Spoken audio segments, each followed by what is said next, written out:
এটা ময়দানে মাশরে ঘটবে একজন বান্দার সঙ্গে।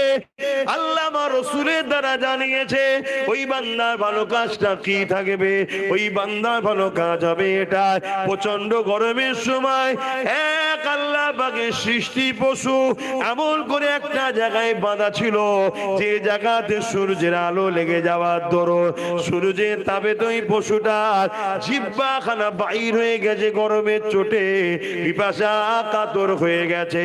এই বান্দা দেখে বড় দয়া লেগেছে, কেননা পশুটা বাঁধা ছিল যেতে পারছে না রৌদ্র থেকে। এই বান্দা তাকে ছাওয়ায় বেঁধে পানি পান করিয়েছে, এই দেখে তার মনে বড় দয়া হয়ে করেছে। আমার আল্লাহ পাক বলতে লাগবে, আমার বান্দারে, আমার সৃষ্টি পশু যখন বাঁধা ছিল সে অসহায় ছিল, পিপাসায় ছিল, তুই তার উপরে দয়া দেখিয়েছিস।